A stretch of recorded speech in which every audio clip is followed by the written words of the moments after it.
Aye. All right, welcome everyone to the September 24th meeting of the Advisory Committee on Racial Equity, Inclusion, and Human Rights. We got 3 of us in person and 2 online. So to get started, we'll go around, just have everyone introduce themselves for the good of the order. We'll start over here. Hi, Catherine Robinson, member. I'm Katie Bryden, vice chair. Courtney O'Donnell, assistant city manager, filling in for the city manager, Debbie Laura. Leanna Fellis, chair. We'll go behind here as well before we go online. Fancy. Jenna Jones, homelessness response manager. Lovely. Lisa Goodwin, city clerk. Thank you. Sharice Means, student at the University of Maine. Fabulous. Jason Jason Caniff, member. and Andre. Andre Chassé, also committee member. Great, thank you so much. We do have enough committee members here tonight for quorum, so we'll go on to item number 1, the approval of meeting minutes from August 27th. Can I get a motion on the meeting minutes? So moved. Get a second? I'll second. Thank you. Hi, Melissa. Oh, you can say it. Yeah, we were This spreading. spot is safe. Sorry, we were we spread. And Sorry. we are just moving on to the approval of the meeting minutes, number 1 on the agenda. Were there any adjustments, anything that needs to be made to the meeting minutes? Corrections, anything, questions? Nope, I see nothing. Seeing none, minutes from August 27th are approved.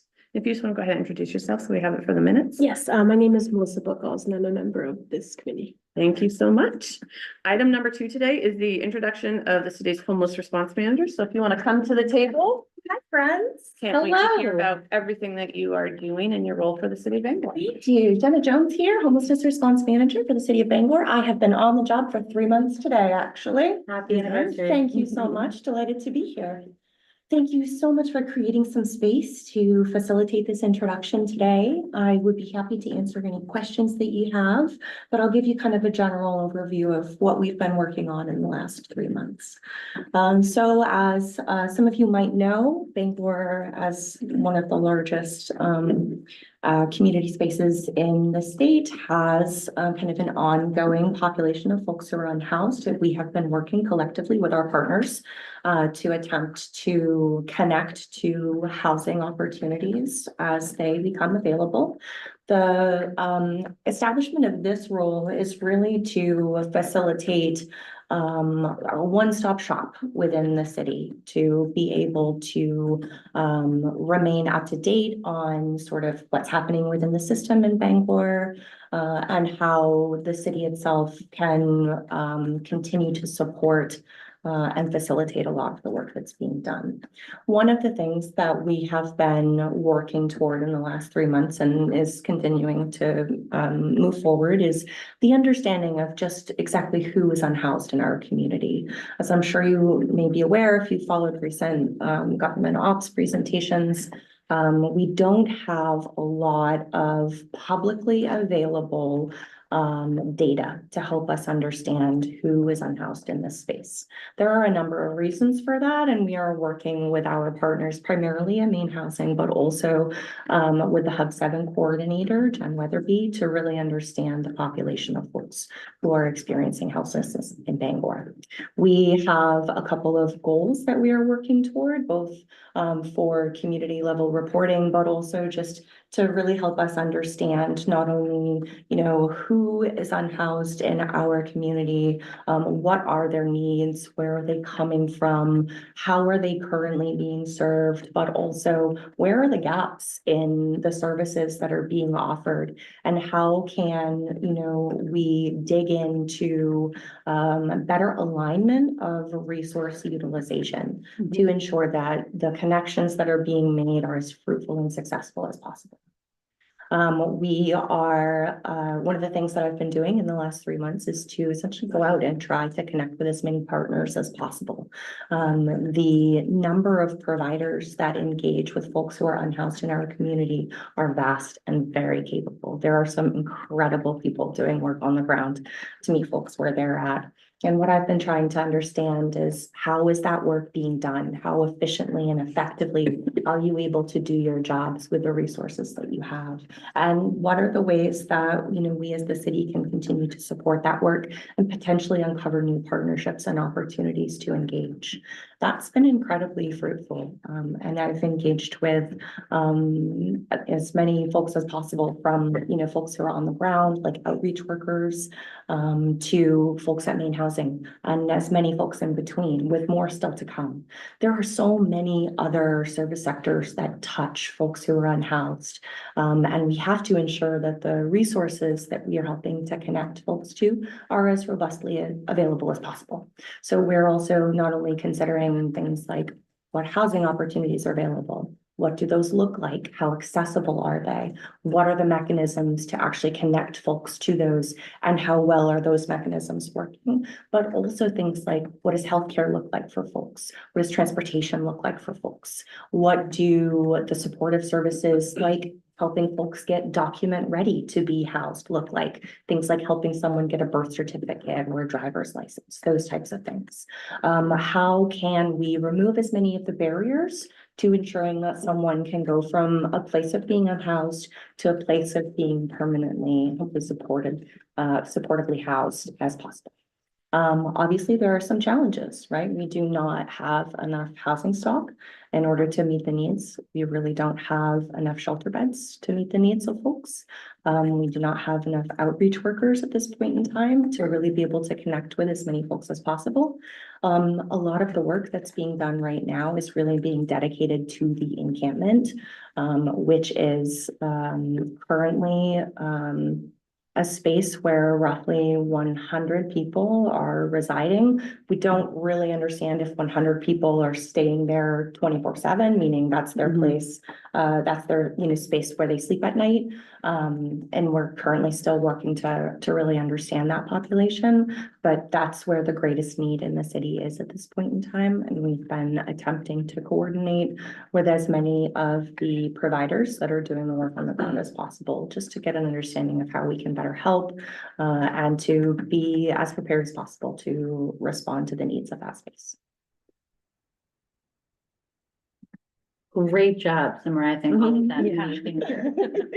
3 months well spent, really synthesizing that incredible amount of just understanding that really, really wide net that needs to be cast in terms of who needs support, what supports are there, what's missing. That great job, Jen. Thank That was you really so much. helpful. I'm really glad to hear it. Yeah, it was And really helpful. I think, I think that this position is being really positively received. Mhm. It's been incredible to have, the support of the city manager and the assistant city manager, to really bring this work forward in a way that, fosters partnerships and robust relationships. There's still a lot of siloing. There's incredible work being done on the ground, but in a lot of cases, there's still, this work is really hard, right? It's really, really challenging for a number of reasons. And when you're working as hard as these providers are, sometimes it can be difficult to pick your head up right from your trench and look around and say, okay, where could I collaborate? Where could we maybe form new partnerships? And I think one of the opportunities that this role presents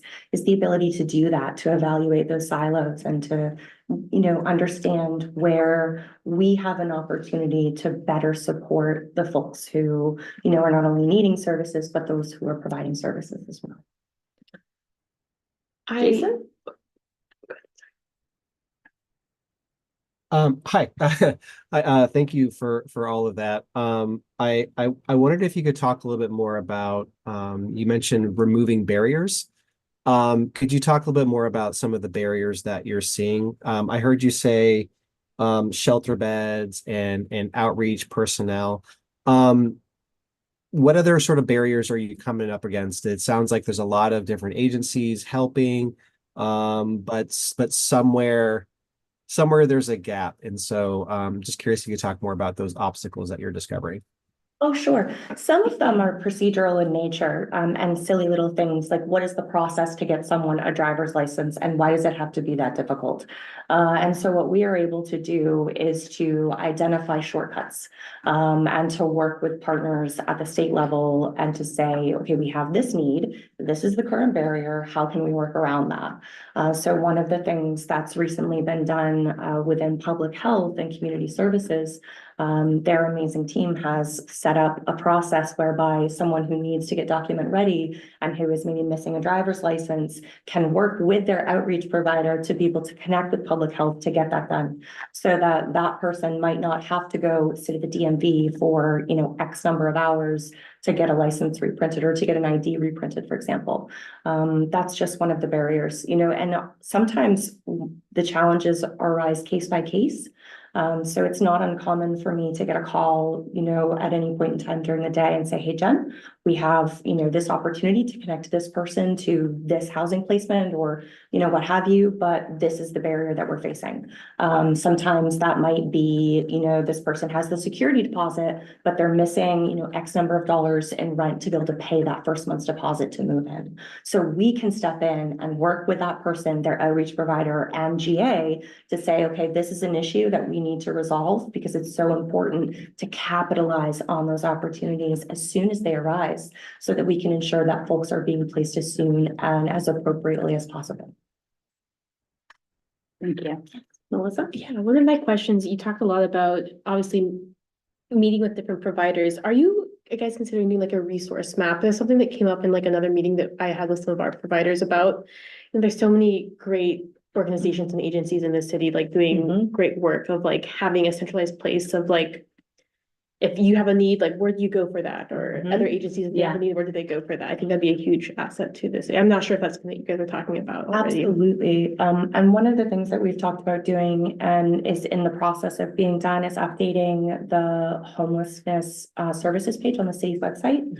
We'd like to be able to turn that into like a one-stop shop where, someone with a phone, for example, can say, I don't know how to get to this space, but I know that I can go to the city's website and I might get some help or some direction. Something, opportunities like that and being, I think, better sharing resources. And one of the challenges that we face, in terms of connecting folks to resources is sometimes that we don't know what the most appropriate resource for someone is. It's not that it doesn't exist, it's that we aren't necessarily aware of it.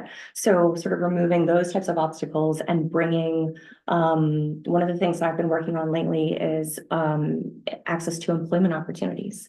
So I've recently connected with Food and Medicine who are running their Peer Workforce Navigator program to be able to bring additional employment opportunities to folks who are unhoused but still want to work and, obtain a source of income. That's another opportunity where we can help someone, jumpstart moving in the right direction towards stability and not understanding that this resource is available is just a really, really unfortunate and unnecessary reality that we can correct. Thank you. I have two questions. The first one is, I would love to hear more about the partners that you have, like who you most frequently work with, just so that we're familiar with what that overlap might look like.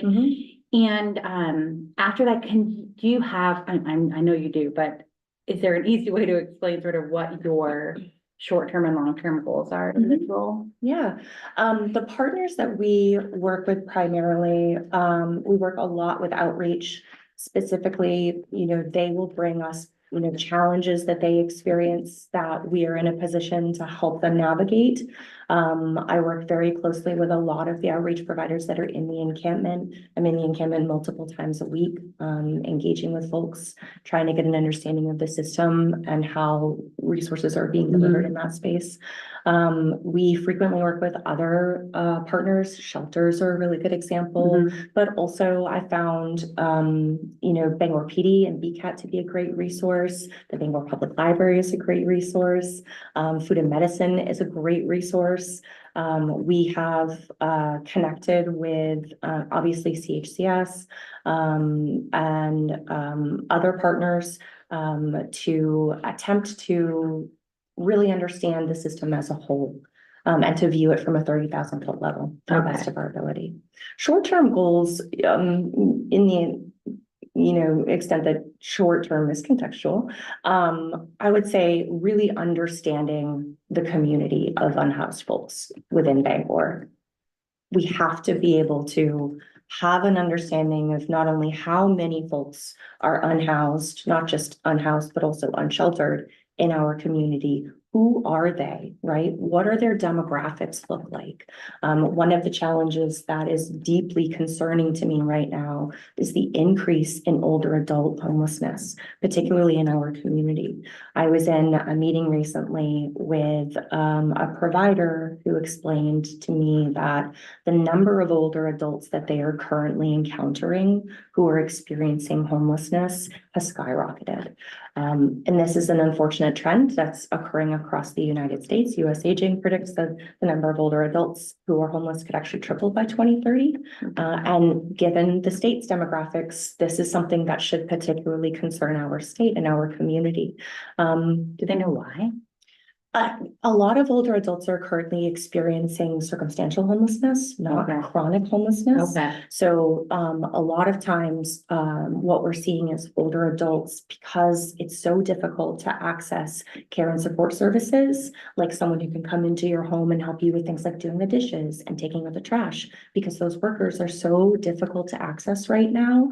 People are falling into self-neglect situations, and then they are facing evictions, or they're being priced out of their units and cannot afford their rent anymore, and are now facing an eviction with nowhere to go because there are so few assisted living and nursing facility beds as well. So there's this sort of cyclical issue, right? Yeah. And there are very few ways to kind of get off the train before you find yourself in the space of being unhoused. That's deeply concerning. So I'm hoping that we're going to be able to really dig into the data that will help us understand who's here and how we can start to really tailor solutions that will work for the people who need them. Long-term goals, I would love to see better system utilization. There are certainly mechanisms and procedures in which we could utilize to efficiently and effectively house more folks and to help them stay housed.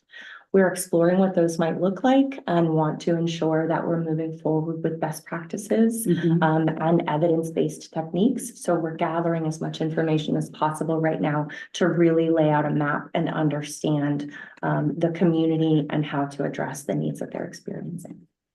Thank you. Of course. Looks like Jason had a question about what specific organizations such as nonprofits have you interfaced with so far? Yeah, I mean, I listed many of them before. We're currently or continuously, I would say, looking for new partners or really want to understand, where the opportunities are within this field to connect and to collaborate more thoroughly. We are, I work really hard at trying to be as available for folks as possible, and want to continue to explore and uncover new relationship opportunities. I think that's a call to all committee members. If you're connected with an organization, that might be beneficial, I think. Please. I know lots of us are connected to different things. Yes, please. I think one of the questions I have is, Bangor, we have lots of building projects that are gonna be coming online in the next, probably average 2 to 3 years approximately. Have you analyzed, knowing how many are in the encampment and the fact that we're still going on trying to dig the data, that oncoming, that housing that's coming online, how much impact will that have? I mean, it really can't be understated. How important it is to be able to utilize as many opportunities to get folks into shelter as possible. The evidence tells us and best practices tell us that it is really, really difficult to house someone from a space of being unsheltered, right? How impossible is it for someone to consider what their life is going to look like 3 weeks, 3 months, 3 years from now when you're living in survival mode? And that's what folks who are living unsheltered, sleeping rough are currently experiencing. It is incredibly difficult for someone to conceptualize the options in front of them when they're just trying to get through the day. So if we can work to get more folks into housing or into shelter, the warming centers opening up is going to be a great opportunity to do this so that we can actually, with a roof and some semblance of safety, over their heads. We can help to begin to connect them to not only housing, but the supportive services that are going to help them remain housed. I would love to see the community better utilize the housing first model and philosophy, but we have to be able to have the services to wrap around folks to do so. That's why it's so important that we're uncovering as many of those relationships as possible and that we're building bridges so that we can bring services that are currently in gap to people to increase the likelihood that those housing placements that are being made are going to be made successfully. Hi, thank you. I just have a few questions. One just for my own knowledge, are the shelters that we currently have in Bangor, are they all full? Most of the time, yeah, there's very, very few beds available. And when they are available, they tend to be filled up very, very quickly. One of the other challenges that we're experiencing right now, kind of as a state and as a whole, is that there's a backlog in the system, right? Because there is still considerable inflow of homelessness into the system, but not considerable outflow, meaning we're not moving people as robustly as we need to from a state of being unhoused to a state of being housed. There's a lot of backlog, right? We can't move folks out of shelter beds. This has resulted in a dramatic increase in the lengths of stays that people are actually staying in shelters, right? So when you, let's say the average length of stay for someone pre-pandemic was about 40 days in a shelter from the time when they entered shelter to the time they exited, hopefully into housing, right? It's now, it can be up to a year or more that folks are staying in one bed. That lack of turnover means that there are people up the river who are not getting served, or down the river, or whatever that analogy, who are not being served, right? We can't get them indoors because we're not moving enough people out of shelter and into housing, or out of shelter into transitional housing. And until we can really correct the outflow piece and allow more folks to come into shelter and then be connected to housing services and then be connected to housing, we're going to continue to see this backlog and a lack of getting people into shelter the way that we really need to be in order to make a difference. No, that's really helpful. Thank you. My other thoughts or questions is that, I've been recently told about the encampment has a lot of, not a lot, I don't know the numbers, but quite a few children in it. Are you familiar with that at all? If there's children there? No. Okay, so that's just not true, or No. you're still digging? I don't believe that's accurate. Okay, because my question was gonna be, if there's children there, what type of resources or connections have you had with safety for those that are there? Big concern. And to my knowledge, that's not Accurate. That's not accurate. No. Good. I'm Very glad that's good. not accurate. But something just to keep our eye on, that if there are children that end up there, I think what supports are in place for that. that might have stemmed, at one point, there was, like, children visiting somebody, like a parent that was in the encampment, but they themselves had a safe place to be. They were not sleeping in the encampment. There are, to my knowledge, which is in that space, Pretty good. pretty good.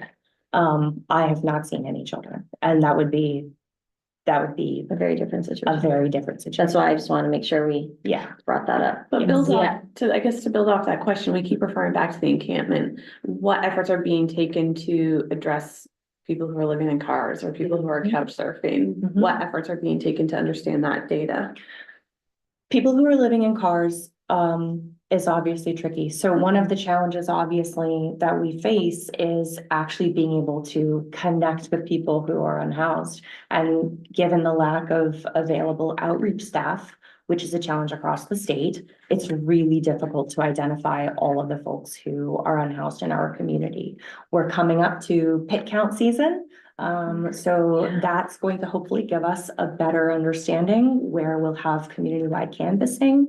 But in terms of like a real-time snapshot, that's just not data that we're really able to capture right now. Folks who are couch surfing do not actually meet the definition of homelessness and therefore wouldn't be counted. That's not to say that they are not in need of services, but they wouldn't officially be qualified as a data metric, for example. Can you say what the actual definition of homelessness is? A person who is sleeping in a space not meant for human habitation.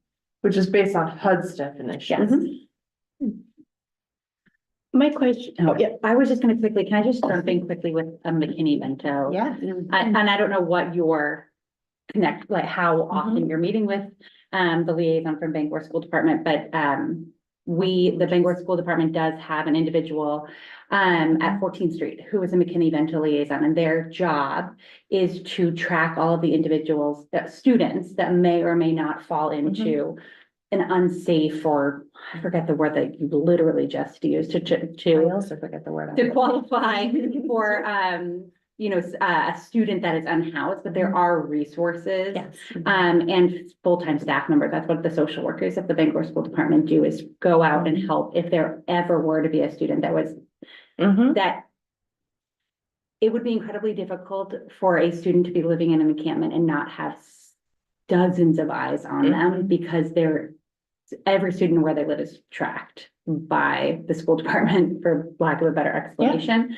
And so making sure that they are getting the resources that help, and even when they are living at somebody's house that maybe isn't, maybe they're living with their grandmother for this time, how long are they gonna be living with their grandmother? What can we do to help get them more sustainable, what is it, sustained housing, right? I forget the language, but. They also have There's- McKinney-Vento liaisons in colleges, so oftentimes the ones who filtered out of the high schools and can That's my next question. move on to college, there's a connection there to assist as well. Which is why I was asking about the couch surfing, because that is obviously, sometimes when you're a little Yeah. older, you can, you might have more friends who are willing to offer up their futon. Yeah. Or something like that. It might also be worth noting that that definition has actually changed over time from HUD. Yeah.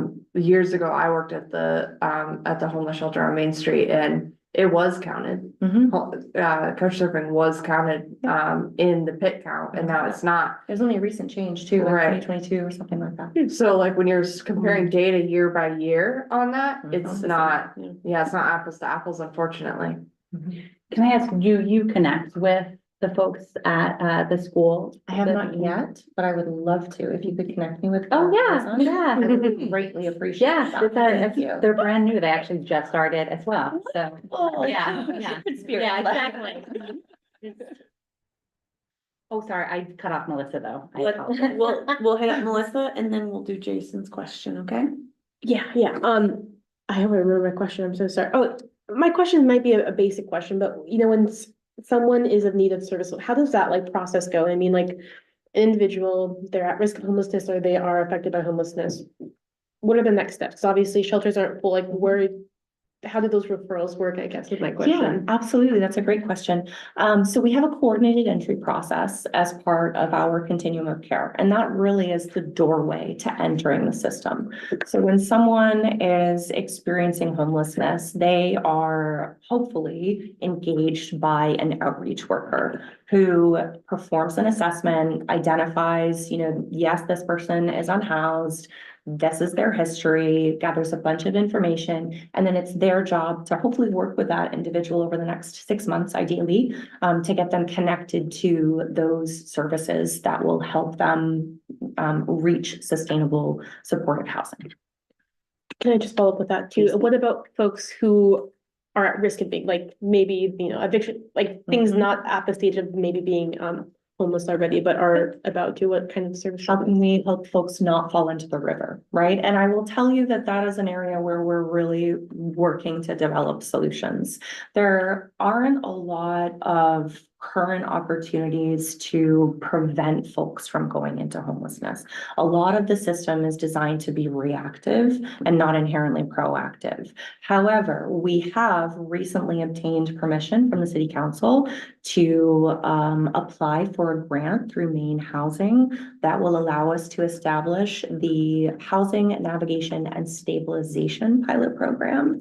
That, in tandem with another grant that we've recently applied for, the Eviction Prevention Grant, will help to create the safety nets that we really need to establish in our community to help folks not fall in the river in the first place. So while we're also fishing people out, we can go ahead and prevent them from falling in the first place. So it has to be that tandem relationship, right? We have to be working on those, both of those initiatives, hopefully at the same time.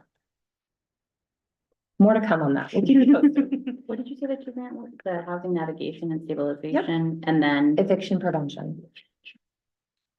Seems like an important word. And Jason's question Thank is, you. are you able to speak on the recent ongoing HIV cluster that was linked to the encampment? Where public health is handling the response to the cluster, I'm really reluctant to speak on it. I would defer to the public health director, Jen Gunderman. If you watch the Government Operations Committee meeting from, I think it's September 4th, Jen Gunderman does give an update on that cluster. I believe it was 11 of the 13 she shared that had been reported being homeless within the last year. But unfortunately, as she'll explain, is that the CDC is the one that really maintains that data and information, and we are very limited on what is shared with us related to that specifically. So unfortunately, she has more higher level information in terms of to share in that meeting in terms of why that works that way, but that's the gist of it.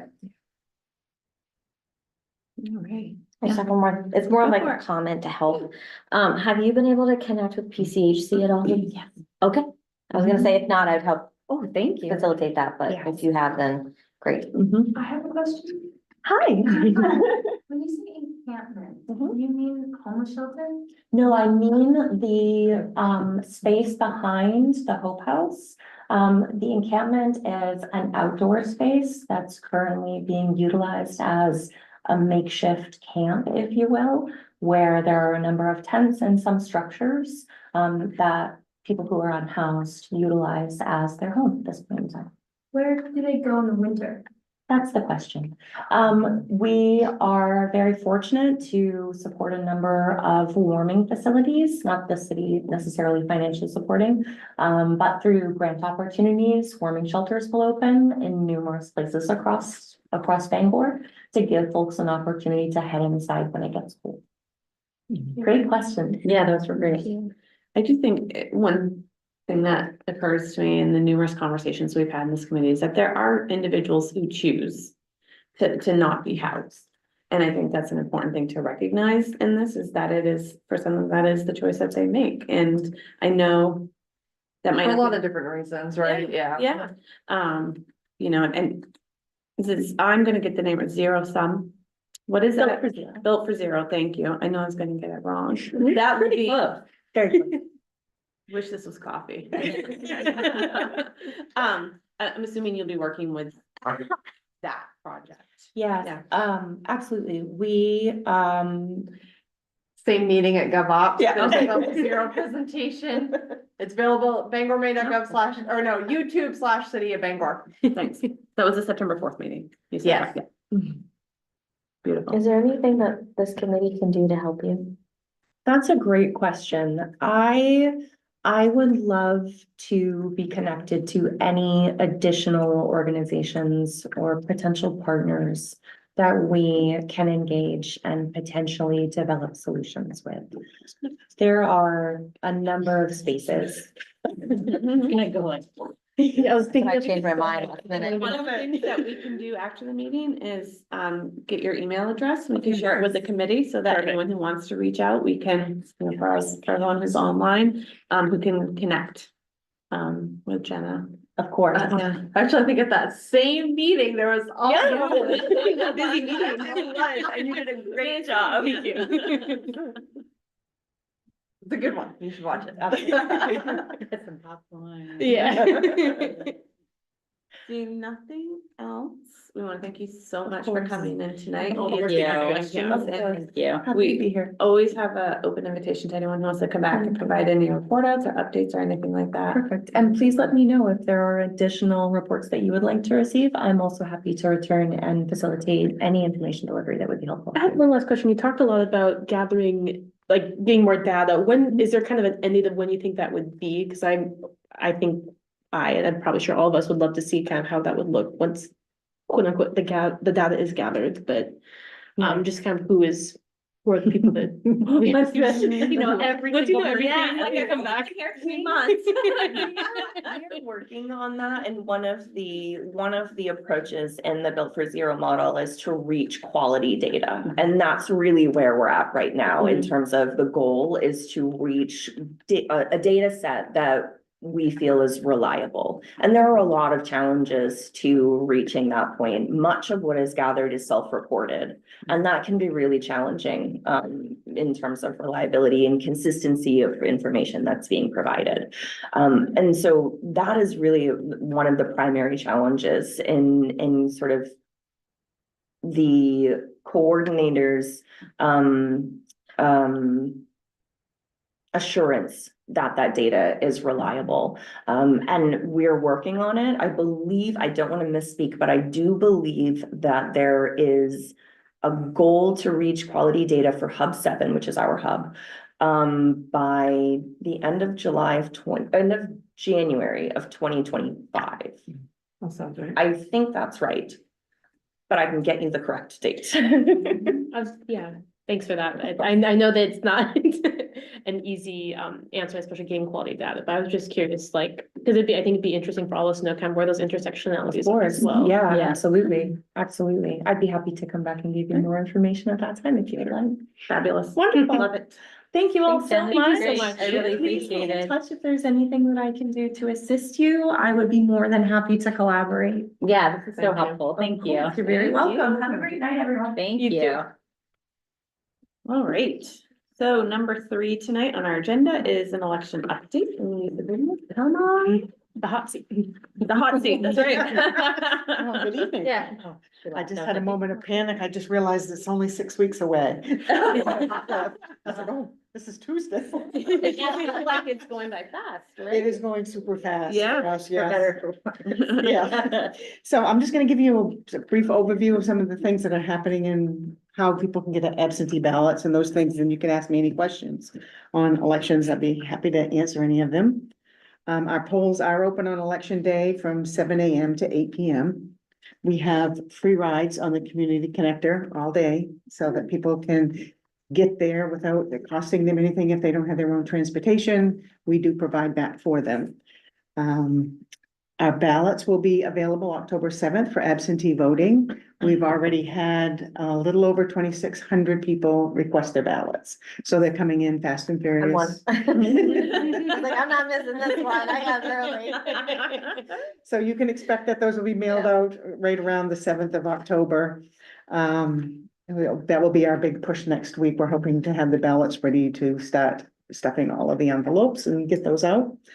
You can request your ballots in many different ways. You can just simply call our office and get the ballot. You can submit a written request. A family member can submit a request for you.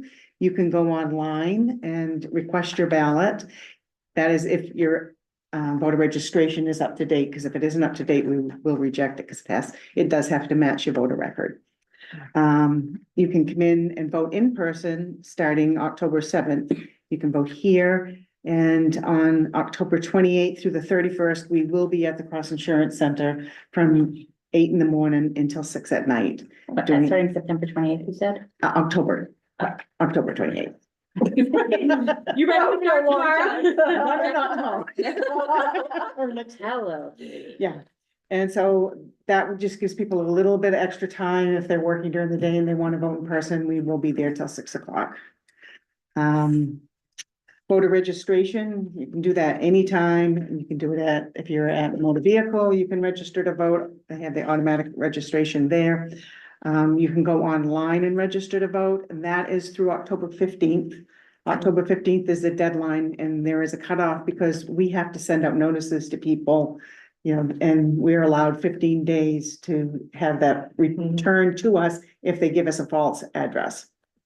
So that's why we have a cutoff on October 15th. A false address and or one that's not verified? Yes. Thank you. At least your gold stars. Let's see. And we have no excuse, absentee voting, so you don't have to have an excuse to get your ballot. If you just want to vote absentee, you can.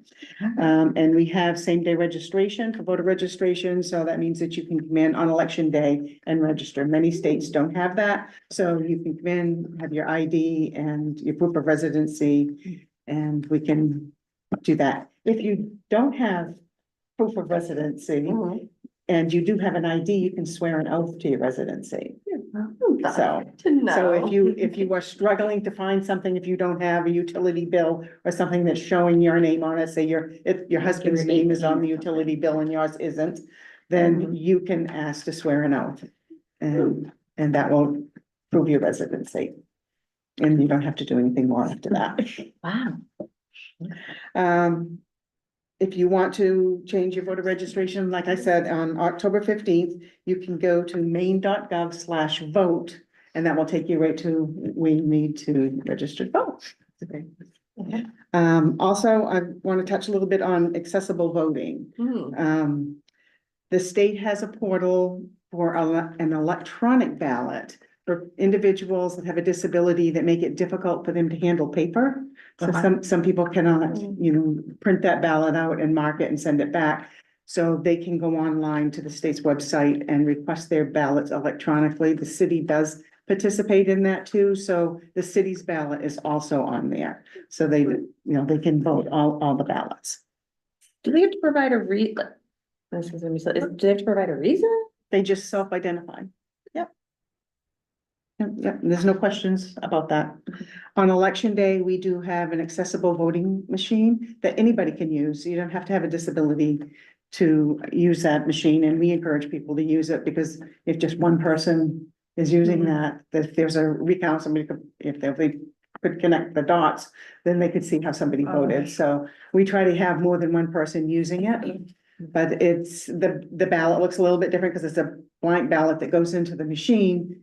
And we just select which ballots they get for the district that they're in. And they can either listen to it and use the keypad, they can use the touch screen.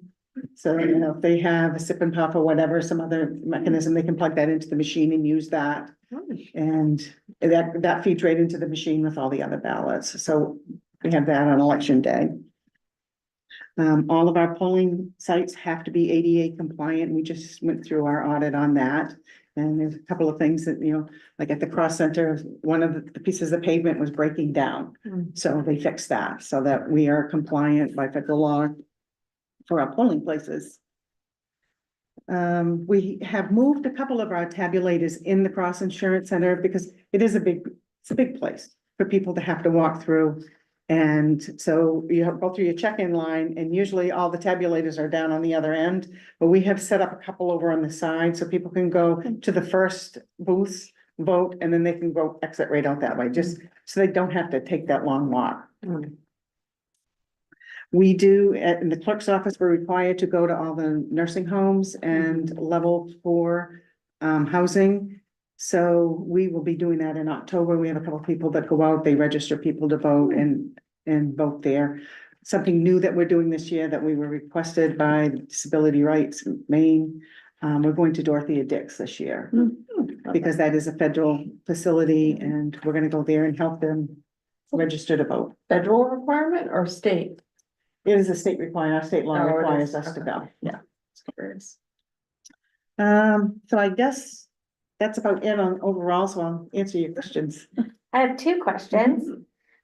Since we just talked about the homeless committee for 45 minutes, when you just said false address or verified, but that excludes those that are considered unhoused, so how do they get to vote? If they do not have an ID, then what we can do is, it's called a challenge ballot. Other states call it a provisional ballot. We will allow them to register and vote. But there's a process that goes through, the ballot gets a number assigned to it that the warden assigns to that person. The number is sealed up on a certificate in an envelope and put in the tamper-proof boxes at night so that nobody knows what their number is.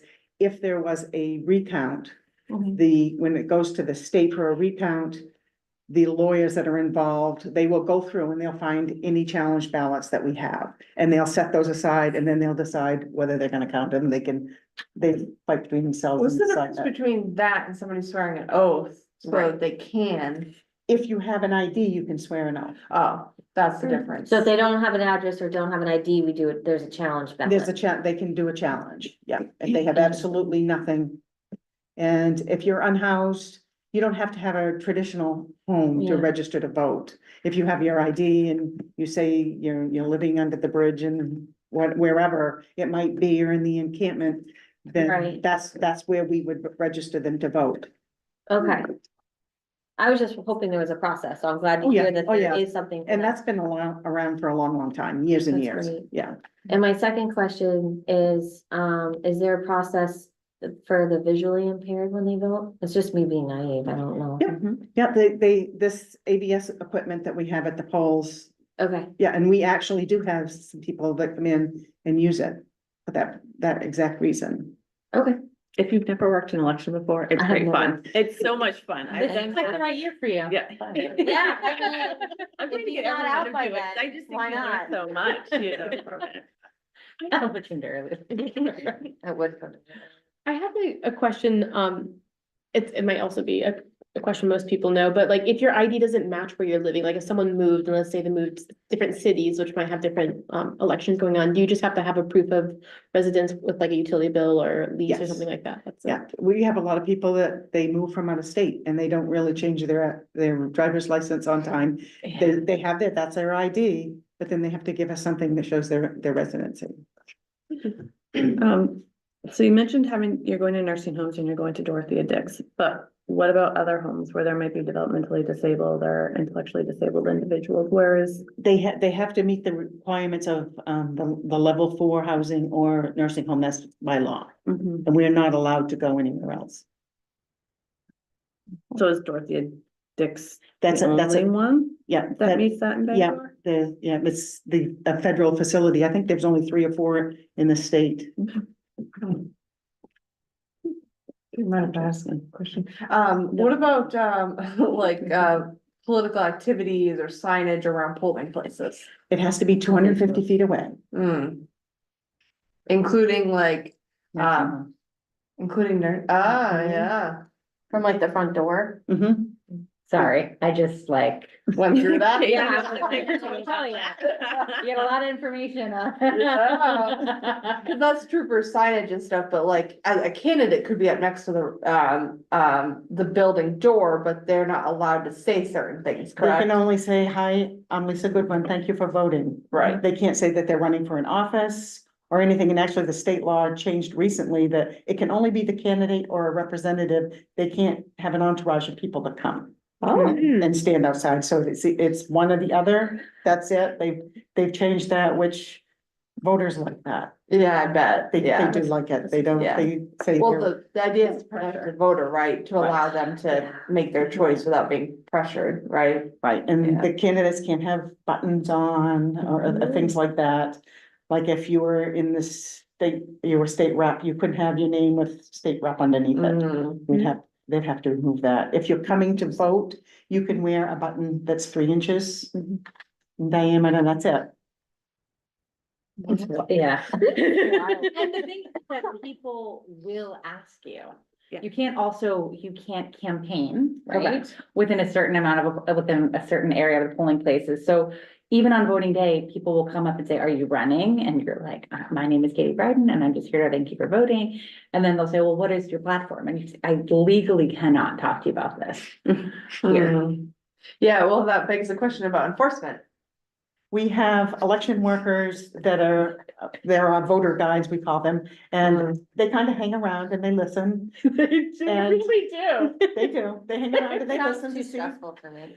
see what's happening. And And that's why you voters gotta tell come us. after when we're Oh, telling. yeah. A voter will, if that's what the voters understand the rules. and Yeah. They will come and they will tell us if somebody's doing Yeah. something. You ever had an incident where somebody like refuses to comply?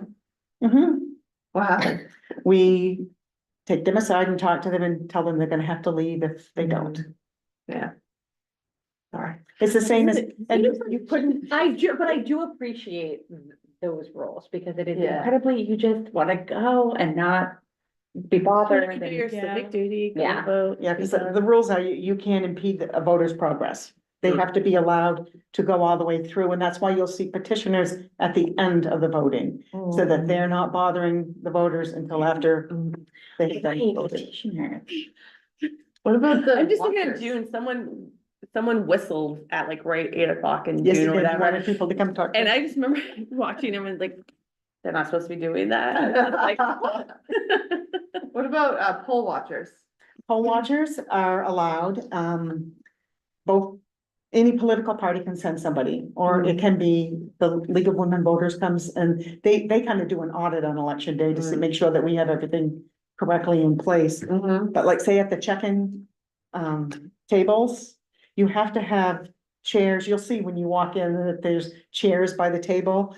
That's for poll watchers because they're allowed to come and sit and listen to the people that are checking in. Because if they're a Bangor resident, they can challenge somebody's right to vote Then for what a happens? particular reason. And that's all voting in that line stops. So it. Courtney's like, Fascinating. I'm fascinated. I'm in on that. There's plenty of seating in the. So a person, they could say, I challenged Lisa Goodwin, I believe she does not live at that address. And so all voting in that line has to stop. Yeah, And the warden comes over and they do the same challenge process as they would if somebody didn't have the correct information Oh. for voter registration. And they do that, they still get their ballot and they go and they vote. But the line has to stop because that person that's challenging still has a right to challenge anybody behind them. So while they're caught up in this challenge and swearing this affidavit that they have to sign, they wouldn't want other people going through that they might want to challenge to. quick, that is a whole lot of process. well, and then on the other side, when you're counting the ballots, you need a Democrat and a Republican. Each one is, someone's reading out the results and then you're filling in the numbers and then you're switching paperwork to check each other's math. And, there's a validation of that process as well. It's, And I assume you love have to it. be registered love it. Yes, for that party too, okay. yeah, and it becomes tough sometimes my God. getting an equal number. Because we don't always have, like in Bangor, we're very heavy on the Democratic side of volunteers and not as heavy with the Republicans. So some of my Republicans have to work all day because I need that balance. Yeah, wow. I also think it's great fun to be on the phone where they're putting the ballots in the machine, because you can't touch the ballots, right? You can only say, that one goes there, that one's goes there, that one goes there. And, it's why I'm a big proponent of having high school students involved in this. One, learning about city government, but the idea that, someone might come up to you afterwards and be like, this is my thoughts on things. And you say, thank you so much for voting, right? And I think that really gives, it gets them a part of the process. It helps them learn about city government and being a part of the process. And I think if anyone were to go back and take a peek at it, you could probably attest, you probably had the same people working elections for a long period of time, not as many young individuals coming through. And that's why I love the fact that the high school students coming through again this year. Yes. Yeah, I love seeing that. I think it's. Yeah, it's they great. really enjoy that. Hmm. And the residents like to see it too. We get a lot of comments that they enjoy seeing the students there. Yeah. Are they mostly like runners? And when I say runners, I mean like assisting people getting to location. No, I go up to the high school and we have a little training session. So we have some that are sitting and they're handing out the ballots. They'll sit with one of my regular clerks. But they'll be handing out the ballots. They might be at the machine. They might be helping with voter registration, wherever we might need them to fill in. Yeah. Wow.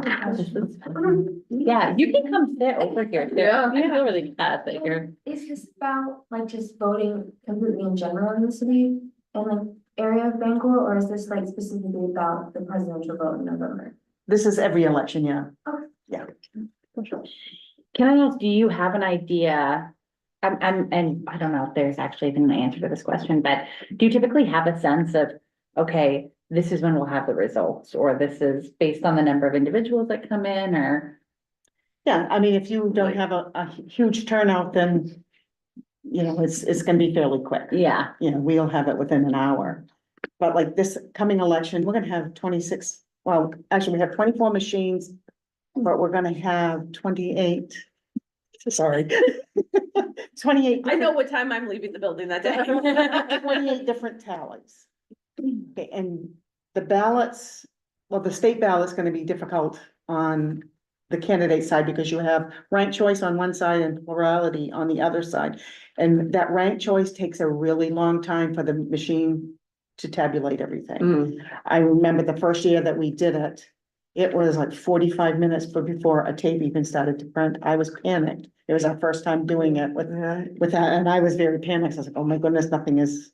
What is happening? What is happening? Are we gonna have to hand count all these ballots? I was like, in my mind panicking, but finally they started to print. So for this election, it's still gonna be that same thing, and we have 3 different ballots for each individual. And the state ballot, the candidate ballot's two-sided, plus they have 5 referendum. The city ballot we have the city ballot that has our candidates and our referendum questions, and on the flip side, the UTC ballot. So it's gonna take a while for all of those to tabulate and run. That just made me think of a question. I'm sorry, I know I'm getting like too depth in this. Who It's writes the super questions? Who writes the questions? For the state, it's the Secretary of State, and then they have to go through some process that, it has to be able to be read and understood. That was my which- next question is, It has to be just confusing enough. yeah. But that's done for the state, is at the state level, and The- ours are in the charter, how we have to word them. In the charter, okay. I was confused by several, so. And that's something we need to consider this time is how long is it gonna take people to vote? Yeah, Because they have so many things to vote on. And hopefully they're gonna be voting, reading at the bottom, flip their ballots over. It's gonna take a little bit longer, so I'm a little concerned with lines backing up for people reading on election day. So that's why is there anyone that's available to help people if they don't understand a question? no, we have a citizen's guide that is put out by the state, and we can let them read that. And that's also online at the Secretary of State's office. You can go on now and read that if you want to do your homework ahead of time. But if they come to us and say, I don't understand this, we can't, we can't help them. We can help them read the ballot if they need help reading it. We But not can- interpreting or anything? No, we Yeah. cannot, because that would be considered influencing the voter, and we can't do that. I'm just thinking, because I do research as part of my job, and I know that for a lot of the research studies that we do, we have to write between a 4th and 7th grade reading level. And that's based on like a lot of evidence, and so I just wonder about those, because this is the Inclusion Human Rights Committee. Jennifer Phillips did not. Talking about those that may be, the health literacy level of the state is 40%, so literacy level and voting go together, so I'm just wondering what we could do, maybe and not as a committee, but as a state, as a people, how can we make people understand the voting questions Yeah, better? it's all that preparation. So it's the ability to show them where that guide is and help them. Yeah. Yeah. Do they print it out and put it there too? We have it at the polls, yeah. You have a hard copy for Yeah, we have people? but most people don't want to sit and read it. They may go to the question that they don't understand and read about it, but for the most part, they don't. In a perfect world, people that are knocking on doors, whichever candidate you're helping to, get information about, giving them the information on the referendums is also part of that. It's supposed to be, like, this is where you can find the information so that you can read them ahead of time and know what to expect. It sounds like, if at all possible, voting absentee might be a good choice. I know. The You number have of time to figure ballots, it out. but that being said, what are the peak times at the Cross Center? Like if you're looking right at election day? The peak times, well, there's a rush first thing in the morning, with people going to work, so 7 o'clock is a mad. Yeah. Mad dash. Yes, it's fun to watch actually, but to see everybody come down over the stairs and chew you up, it's kind of cool to see that. But it's right around lunchtime, it'll tick up when school gets out. Oh. You'll see a spike from 2 to 3, it goes up, and then from 4:30 to 8 is not when you want to vote. If you don't want to stand in line. And Oh, my gosh. I joked with one of the lines one year because it was the S and Ts always are at 5 and 6. That line gets really long. And I said, they all get out of work at the same time and they come, and I joked up and said, you shouldn't vote alphabetically. At different times. Yeah. That is always, you're so right. I have a question again. Do you close the polls after 8, even if you still have people in line? That's a great question. That is. Yeah, if anybody is in the door registering to vote or coming in to vote, if they're through the door at 8 o'clock, they get in line and we do not close anything down. We close the polls, but they're allowed to vote. So we don't start running any tabulators until everybody has gone through and voted. And we usually do have people, Yeah. especially on a big election. You know, sometimes we have to wait a while. I bet. My gosh. It might be 9 o'clock before everybody's through. Wow. I would just like more heat in the cross center. I think they turn the air on to get us on. Yeah, right, down faster. I know, yeah, back in 2020, it was 3 o'clock in the morning when we finished and I had my winter Like jacket coat on, on. long coat. Yeah. And I, cause CNN was there and they, 3 o'clock in the morning, they wanted me to do an interview. And I was like, oh, okay, I got my coat on. I'm in Maine. I'm cold and tired. It's cold in here. Wow. Yeah. Huh. Wow. Any other questions? This is fascinating. Yeah, there's a- Thank you. There's a lot to elections. There's a lot of in the background stuff that. Mhm. I recall last year's election, there was some concern about safety at the polls. And I think it's probably just standard procedure to have Bangor police there. Is that standard? Yeah, it is. We always have them there, but actually we've been working on an emergency plan Mm-hmm. for the city and the elections. And then, but this year we're actually gonna have an EMS person there too. Oh. So, and they'll be there right straight through. Wow. Yeah, because we For all do, those S and we do- Ps standing on the concrete for too long. but again, the citizens like it. They like to see them there. They like to say hello to them and talk to them and it's nice. I mean, I think it was 2 elections ago, we had a gentleman and he was carrying his firearm, which he's allowed to do because we can't stop it from voting and the police officers just stood and watched and it made my workers feel better. Anybody that was around, they saw that they were just watching him. I mean, he was just coming in to vote and he went over to the petitioner's tables and then he left. He wasn't there to create a ruckus, but Yeah. How many clerks do you have? I work with 175 Okay. workers and there's usually about 80 working at a time. Okay. Or will all of them be stuffing ballots? Those 2,600 ballots? Oh, you mean here? Yeah. Oh, no, I don't have that many here. I was like, I thought you meant election day, my election clerk. oh, I mean, I was like, wow, way to go Bangor. I had no idea there were so No. many back there. No, there'll probably be 4 or 5 of us putting those together. Are you still looking for people to work the election for those who've shown a lot of interest tonight? We can always take names because we have our bullpen for when people back out. Oh, great. Because as things come up in the last minute, they cancel. And so it's good to have somebody to grab and put them in. It's just on the website, right? There's an application. Yep, there's an website. application there. Yep. Wonderful. Thank you. Welcome. So helpful. Thanks for coming in Yeah. tonight. We'll see you election night. Okay, Thank looking forward to it. Yeah. Thank you. Before we move off this, I would, put a plug in. The Women League of Voters is holding a candidates forum, I believe on October 8th. Yeah, there will be, information put out about that ahead of time. And it will actually be in this room at Temporary City Hall. And it will include both school committee and city It's council. here? That's my understanding, yes. Oh, So that way it will be, live streamed on YouTube and Oh, recorded. So, like, I think last year was at Husson, and we did not have the ability to record that. And so that way at least people can go back and watch it later if they're That's unable great. to, attend. So that's You great. said that was the 28th. the 8th, October 8th. Yep. Again, should be coffee. I have a question. What was her name? Lisa Goodwin. I was at Lisa Clerk. What's the position? City clerk.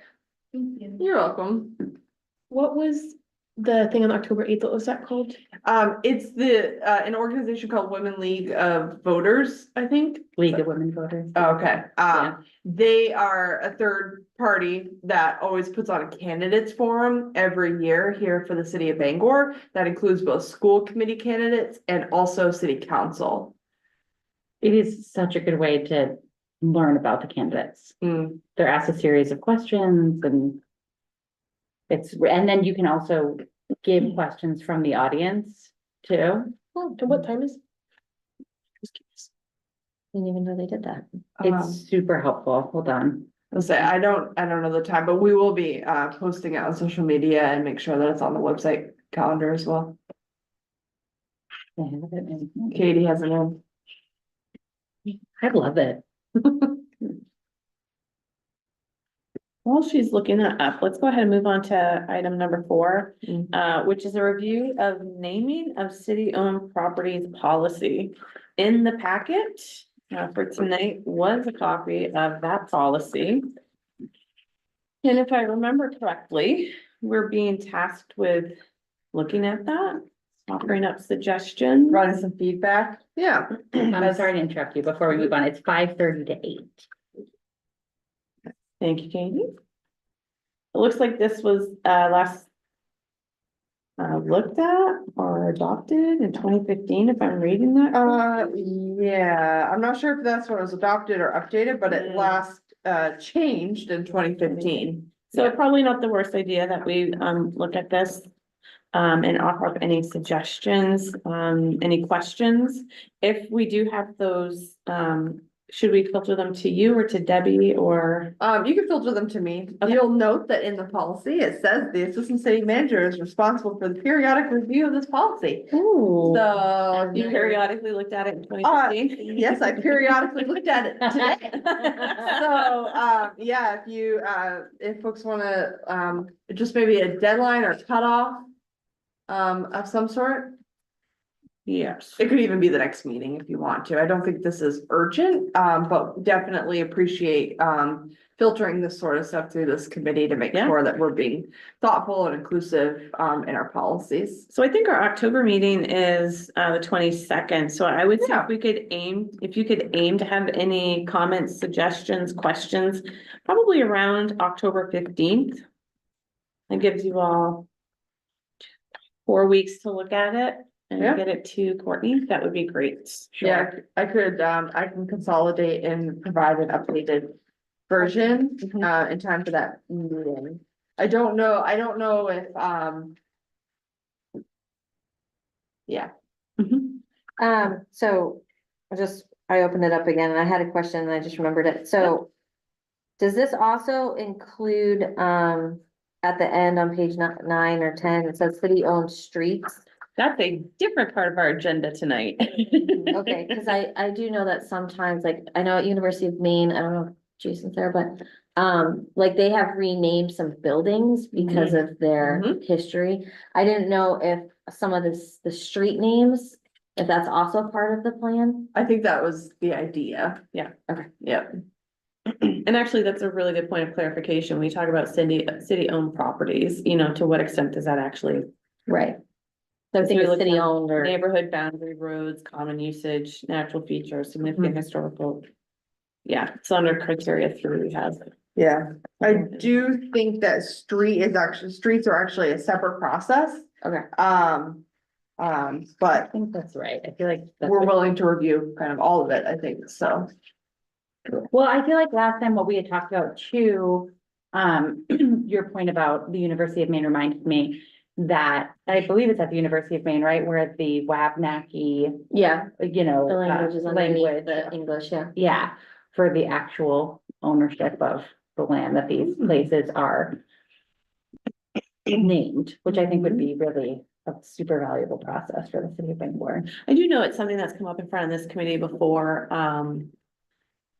suggestions for naming or, yeah, suggestions. It's something that's come up a couple of times, so I definitely think that's something that as part of this, not just looking at what's actually in here for language, but what are those other ideas that other places are doing that could be, maybe easily implemented or brought forth for the city of Yeah. Bangor. So just to clarify, we're part of our charge might be in fact to do what we did at UMaine, which was to change the name of Little Hall for let's call them problematic excavation of biographical information. I think I said that diplomatically. So like it is that kind of what's on the table here? Like it's like a broad witch hunt, like kind of a thing. I mean, That's diplomatic. So the answer is, yes, one is look at the policy, make sure, if there's places for inclusive language. Is it covering everything? Is it being clear about what this policy actually covers? Then also, I think of the park, So, Not it? no, No. Gomez. yes. Oh, That that's was Broad on the- Street Park now. Yes, so sorry. Yes, so if there are things that we could be looking at for naming purposes, bringing attention to that. And then what are other suggestions for naming? Yeah, it's kind of two separate things, but related. It's not our specific charge, but it is something that has come to us on more than one occasion. And feels like a good fit. Does Yeah, I agree. that help, Jason? yes, and I do recognize my language is a bit, yes, I get it. Thank you. All good. Right. We good with that? Okay. So number 5. This is a continuation of the last meeting, state of the committee and future planning. Last session, we were trying to get like a pulse check on the committee, how people were feeling, how they felt about subcommittees, meeting monthly, just kind of all things, because what tends to happen is interest starts to wane off. We start to see less people attending. And part of the reason why we had created subcommittees was so that, people who had a strong interest in a certain area could focus on that work, which also allowed our meetings to be flexible. And it always happens around the same time every year, people start to fall off, which makes it difficult for us to do our business. So one of the things that came up last time, was the actual review of the ordinance. Should we be looking at changing the name of the committee? Looking at how the membership's actually structured. If you look at the ordinance, online, we do talk about having.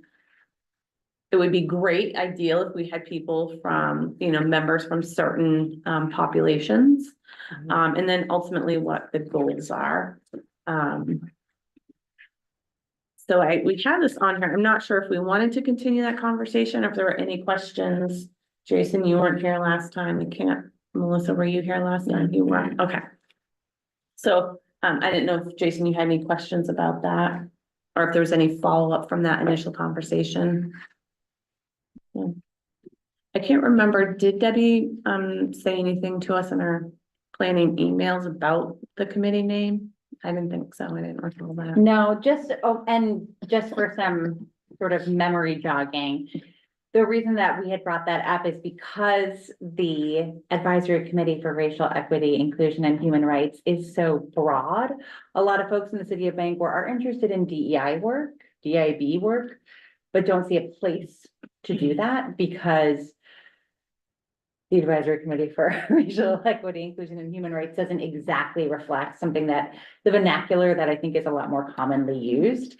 And so we were thinking, not only if we're going to evaluate sort of what our charge is as an advisory committee versus a structure of an actual committee with the structure of committee having more support from and involvement from the city council, actually having, individuals from the council be here, be guiding these conversations so that things don't fall through the cracks. Would that be a better time to also evaluate if this name is truly reflective of the work that we are doing, that we should be doing, and that people in Bangor could say, oh my gosh, I would love to do DEIB work with the city of Bangor. I had no idea that was an option because I don't know what this acronym stands for. And not just acronym, I think it's a lot of emphasis on the advisory part of it. right? I think a lot of us got into this work to do, and when you're an advisory, you're just making suggestions, right? And, you know, I have no problem saying that out loud, and I think that's where many of us feel the frustration is what is the actual balance of the do versus the suggesting advising. And that's kind of the reason why we created the structure that we have for the agenda to allow that flexibility. And our hope is that as we're having this conversation, that really starts to put the emphasis back onto the subcommittees, where we think a lot of that actual proactive doing work exists. And what we heard last time was that the subcommittees maybe didn't fully understand the work that it is. Oh, there you go. Didn't fully understand. I think some of them are waiting for myself or the committee to give them a charge. And I know previous chairs, this has been a point of contention, is that the chairs aren't the chairs are the ones to ensure business is happening, right? But it's not my agenda that I'm trying to set forth, because I could have opinions about things, but you have each chosen your own subcommittee, your own interests, and within your own subcommittees, you know, there are things like attending GovOp meetings or going out, taking meetings with stakeholders in the community, you know, identifying those areas where, you know, there's work that needs to be done that you're interested in. It's putting that power back into those subcommittees. And, you know, part of that question is, do we actually want the subcommittees to continue if that's not what's happening? Or do you just need us to continually send out emails beforehand? Hey, next month, we want each report back one item that you've worked on, or an update, or identify a project that you want to work on. I'm going to use the accessibility group, because I know that you've met with the downtown, the chamber and the downtown partnership. They want to take on putting something together in regards to employment and disability, and getting that into the newsletter so that they're providing information to small businesses about, did you know you can apply for funds to help make your business ADA accessible? Other snippets about, hey, did you know employing someone who's neurodivergent, you know, what does that look like? Give them a star rating for their accessibility. Yeah. So if there's anything that, I don't want to take up too much time because we are ending the end of the night, nearing the end. So I just wanted to reiterate what we were talking about last time. And if there are any questions about that, yes.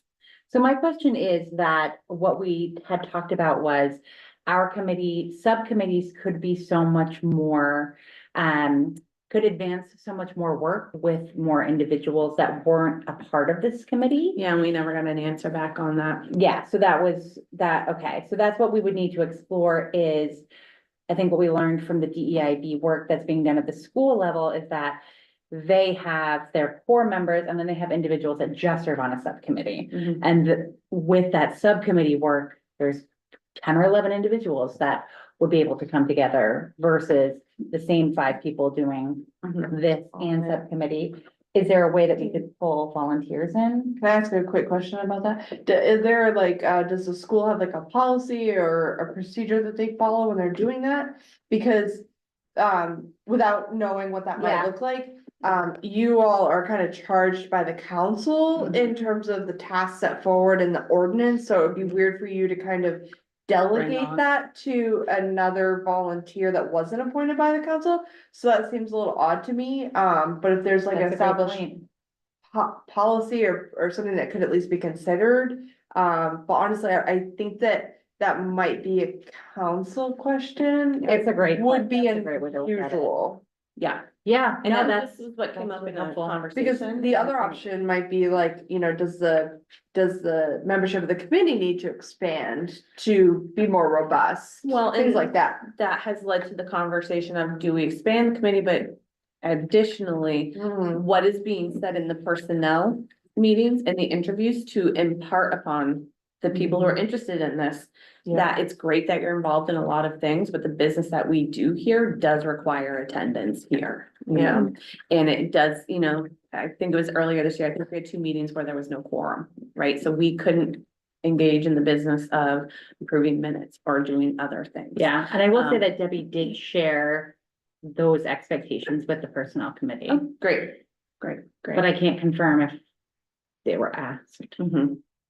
Yeah, we all know that this work is work that happens over time, and it's a commitment, and it becomes very difficult to do the work when we're not committed. Again, it's knowing when balancing our lives, right? And Mhm. sometimes if we have too much on our plate, it's okay to step back. It's not the worst thing in the world. And change doesn't happen in one meeting or two meetings or three meetings. It's a long-term effort. And so that's kind of the approach we've taken, is try to make sure that people know that right up front, in the personal meeting, and explore, do we think expanding it helps? Or does expanding it I don't just know. add more kittens to the rodeo? You know? Would that be, I like what you said about it being weird to consider individuals that are charged by the council to advance work and then putting that charge on others. Is that, Because we're an advisory committee. is it though? Yeah. Is it because we're an advisory committee? Do other committees have volunteers? Yeah.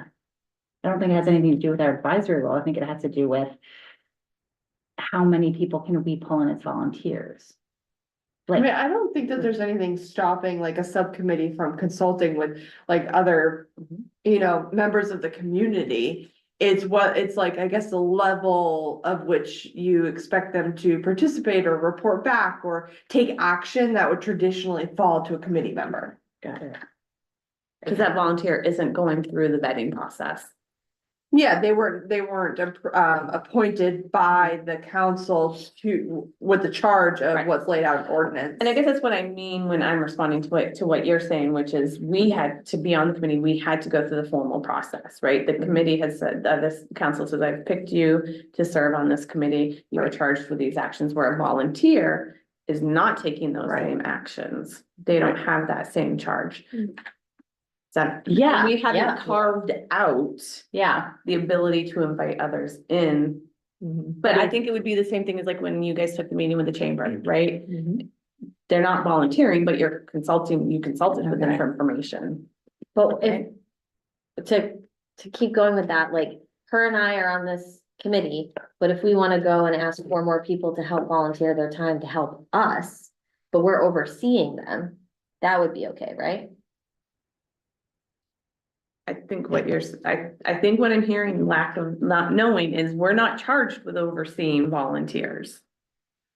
Yeah, I mean, I think it's pretty gray area. I think it depends on what those volunteers are doing. If you are just, you know, you have a few meetings and you're seeking their opinion and input, and then you're then taking it as a committee member and acting upon it, bringing it back to the committee, acting upon it. That feels different to me than you as a committee member, like kind of delegating your responsibility onto another volunteer to do work that, you know, like me, to take those actions, if you will, is laid out. in I go back ordinance. to previous conversations we had about different topics, which is partnerships. There's a difference between having individual volunteers coming in to assist things versus creating a partnership with another organization. I think it's a cultural commission, right? The cultural commission, right?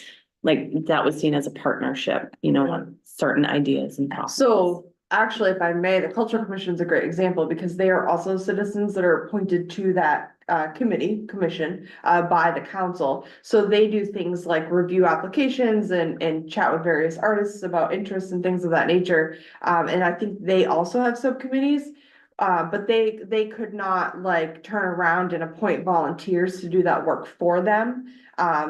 Because they're the ones themselves that are charged with doing that work and then making the recommendation. So, you know, I guess it just depends on how far you take it, if you will, but I definitely agree that there's, I think there's a lot of partnership's a better value. word, because like, for Yes. example, if we wanna do accessibility and we wanna partner with the ADA. Makes a lot of And we sense. ask Yeah. them, hey, can you help us with the newsletter? And they make the newsletter and then we present it. Yeah. Is that going against the ordinance, or is that the way that like the subcommittee can start to work with partners and help get things done? But then we're an advisory committee, so that's an action, not a But it's suggestion, so. Also harder too, because the city charging us, I feel like, is very infrequent. You know, it's not like the city's like, here's a bunch of things to do. It's like. I think personally, there's a really long and wide gap between the opportunities that we could be doing for the city that are not coming to us. So I don't feel necessarily that we would be charging volunteers with the work that's been appointed to us because we're creating this work. Well, I think it kind of goes back to what I said, like, I mean, if you're then reviewing it and you're the one that's taking action upon it. I don't know, maybe that's where maybe that's where the line is. Who I would think- give us clarification on this? Well, I think, maybe in my opinion, probably the city manager, maybe council chair would be a good place to start for that. Especially because the current council chair actually started on this Mhm. committee, so she was around back when, Yeah. this was really formed. But again, I think a lot of that is gray area. I think there's a lot of value to getting that input and support from other community members and engagement. It's just kind of, where do you want No, I that? like that. look like? I like that. I think that that's a really, I like that way of looking at it because I hadn't looked at it that way. So thank you Yeah. for sharing that. So we just don't tell you. I'm kidding. The takeaway is. No, but truly, I do appreciate that, like, that nuance of really understanding what it is that we're doing, because I would never have thought about it in that way in terms of like what that involvement would look like. So that actually is very helpful. Thank you. The last part under the state of committee is just a reminder that, there are 4 openings for the committee. And it says 3 applications have been received for it, and that the 2 student positions will also expire this year. Okay. Oh, so we need another individual. I'm working on a coworker. Ooh. And we'll know the status of that at the end of December. You should, we can probably have, I think they just went through a bunch of appointments and I think it's kind of done on a rolling basis. It's actually something that city clerk Lisa Goodman takes care of. Okay. So I would think by your December meeting, definitely we would know, the status in terms of what's been filled and, who's been appointed. So if you have any questions about the student appointment, feel free to ask. It's also a good opportunity as a reminder to us to go through, our documents that we do send to anyone coming on the committee, make sure that that's up to date, and if there's anything else that needs to be added to it before that gets sent off to them. Can we get a reminder who, No, Katie, really quickly, I know that Andre will not be renewing his. not correct. Very sad, Andre. Yeah, I'm pretty sure. Love you, XD. Oh, you're Yeah. muted. I think he said he loves us and he'll miss us very much. I said sorry. Yeah, no, that's understandable. I know my position was open, but I reapplied. I don't know who the other. Jason and Rebecca Jones. I see Rebecca's the student, one of the student ones. Was it Theron? Maybe. No, that was 2026. You got, Jason, Evelyn, student, and then Katie and Andre. So 2 students and then 3 positions, Katie, So they Jason, only get 3. and Rebecca. Okay. Or not Rebecca, sorry, Andre. Yeah. Other items, it says review of place names. This goes back to what you were asking about, Jason.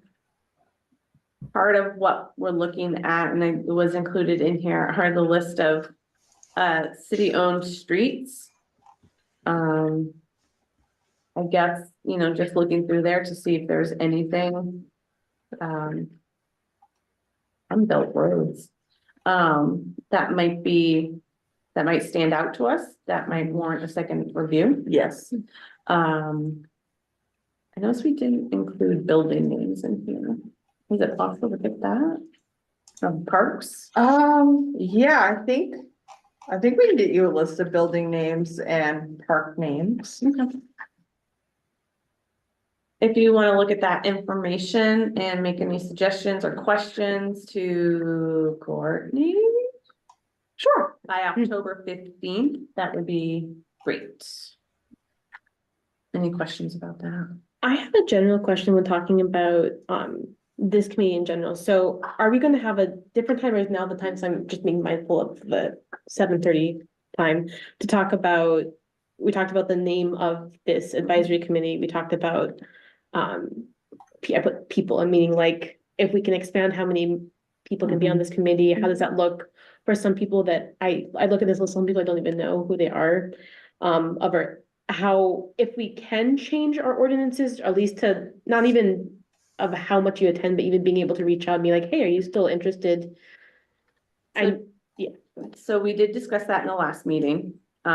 We cannot kick anyone off we as a committee cannot kick anyone off there, off the committee. The Nice try. the question we proposed was, can we get the ordinance changed to include any language to that effect? Mm. And basically what it was, that was said to us is, it comes down to personnel committee. Yes, and then it's formally approved through the council. Whether, so the question was, can we refer someone to personnel for a Oh. lack of what does that look like? What does that line in the stand? I do know that the people who haven't shown up, some of them are individuals that Debbie has worked on creating different methods of communication. And they're always strongly encouraged to attend, and that's part of the reason why we brought it up here, which is, like I said, we can't kick them off. That's not in our power. We can strongly have conversations with them about, is it feasible for you to continue to attend? Is there something we can do to help you, whether it be Zoom, offering a ride? And as of late, some of them do have other commitments. Some of them just don't respond. We don't have any authority associated with that. Okay, so we should just get that out of our brains. Something. Yeah, and honestly, I'm not even sure if there's a mechanism in ordinance for any citizen appointed committee to remove for that That's basically purpose. what we were. But that doesn't mean that you couldn't make a recommendation to council to put language in that speaks to that. Well- Even if it's embedded just within yours potentially. Well, part of that conversation that came up, and again, I don't want to keep anyone later, was what does that actually look like? Right? Like, what does that conversation look like? Do you create a line in the sand that says 3 consecutive meetings? Is it Right. 3 meetings over the course of a year? One of the things that we keep in consideration is that technically the ordinance does say we meet quarterly, but we decided several years ago to meet monthly, right? So what is the actual difference between the expectations? It didn't have subcommittees. We've now created subcommittees. How does that look in comparison to attending monthly meetings? So if we want to dedicate a meeting to that, tell me, we can do that. I'd like to. Yeah. I think there's a lot, like, every time we get into, I'm like, I have to say things and I'm aware of time. I just think it'd be really useful. And maybe, we can schedule that with, Debbie, and maybe that can be, a session with Kara. I was just gonna say that if we could get the city council, like the individuals that are sort of the stakeholders in making these Yeah, changes. I would just say that the council chair is reappointed from their peers every November. So just so you know, you could get the ball rolling next month and then it's a brand new council chair, just pointing that out. Excellent point. I'm gonna share at the end of December as well here. So whatever conversations we have, if you wanna have them sooner rather than later, where that's hot, hot topic that you wanna Right. move on, let's definitely make that conversation happen. We can dedicate the next meeting, to that. I think it doesn't hurt having Kara come in and maybe one other person on the committee, on council, Yeah, come in. Just for continuity purposes. sure. And we can have that bigger discussion and advising associated with it. Sound good? Yeah. Sound good? That's great. Jason, I don't want to put you on the spot, but did you reapply? But I'm gonna anyway. But I was like, yeah. I also want you to know that you're here and that we would also be sad if you did not reapply. Oh, okay. I hadn't reapplied yet, and I'm not entirely opposed to it. There is some personal matters that need to be sorted out. Things like child custody stuff and stuff. So like there's some stuff I need to make sure that I have the bandwidth to do that. So I don't even let's tag that as later conversation if possible. Yeah, right. Well, I just wanted you to know that we do value you. And so if that were in your wheelhouse, it would be great to have you return. I don't see that Debbie listed anything under the manager updates. Was there anything that you wanted to share with us? Got a quick website update? Of course. So we, are closing in actually on, the website, redesign launching. The tentative launch date for the new website is October 31st. Great day for that. So, and there will always be things that we'll continue to adjust and clean up after the fact. But we're pretty excited. I think it looks really clean. It's accessible, it's ADA compliant. And we really put a lot of thought into, the layout and got a lot of feedback and things around, what people go to the website for and why and, all of that stuff. And so that is on track and, that will be really good news. And I thought I had one other thing, but it escapes me, so. Speaking of ADA, have all of the public toilets that were not ADA compliant been installed with ADA? I don't know if they've been installed. I know a good portion of them have been. Mhm. What they were doing is they were retrofitting one and then pulling one, replacing it, retrofitting that one. And I'm hesitant to say that all of them are done, but I know we were close. Yeah.